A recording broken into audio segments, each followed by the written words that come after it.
Last time I talked about how the Kawasaki Eliminator 450 hadn't been my first choice for my next daily ride, that I had actually been aiming for another bike altogether, the Honda 11 Rebel 1100 DCT, the manual being not available in the local market. The DCT would certainly come in handy in light of the stupid metro traffic. Yeah, stupid traffic, man. It really sucked big time. And while the bike didn't conform to the classic cruiser looks and style, it didn't look all that bad appearance-wise. Pretty decent looking bike if you ask me. But yeah, then they went and ruined it somewhat by replacing the circular instrument gauge with a stupid tablet.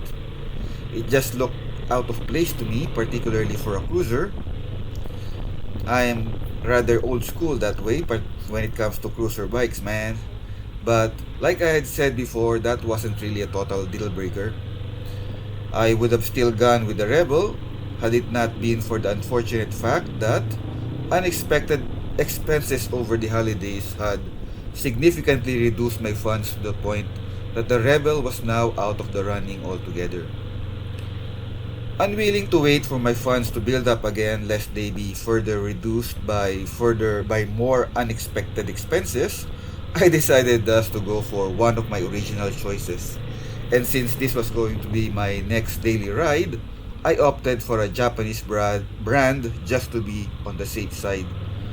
Oh, don't get me wrong, I had nothing against other makes, nothing wrong with them to be sure, but I was just more confident with the big four, so to speak. You know, Honda, Kawasaki, Suzuki, and Yamaha. Suzuki and Yamaha were out of the running as they didn't have any cruisers in their local lineup, so it was either a Kawasaki or a Honda. Oh sure, there's the Yamaha Bolt, but there's no Yamaha shop nearby that I could go to, so yeah, Yamaha is also out of the running, man. To be more precise, the Kawasaki Vulcan S650 or the Honda Rebel 500, and of course the Kawasaki Eliminator 450. It had been about a year now since that model came out here in the Philippines, so any issues that might have come up would have already been addressed by Kawasaki. Yeah, in all likelihood at least. Hopefully they had. In the end, as you very well know already, I decided to go with the Eliminator. Ultimately, three factors swayed the decision in favor of the bike: the cost, the color, and the available accessories. The Eliminator has the smallest displacement of the three bikes. While it has a 451cc engine, the Rebel is 471cc, while the Vulcan S is 649cc. Thus, it should come as no surprise that the Eliminator has the lowest price tag. Granted, this is not always the case, but it certainly was true in this case. The Eliminator has a price tag of 366,000 pesos, while the Rebel has a price tag of 399,000 pesos, with the Vulcan S going for 430,000 pesos. Going with the Eliminator thus left me with more money in my wallet to play around with. Case in point, the third point that I mentioned, the available accessories. If I had my eye on a particular bike, however, this point would not have mattered one bit, I will admit. For instance, if I had found myself in love with the Vulcan S, I have my heart set for it and all that, I would have definitely gone for one, the cost notwithstanding. The only thing that would have mattered then was if the bike had been within the range of my budget. Another factor that had figured significantly in my choice of the Eliminator was the color of the bike.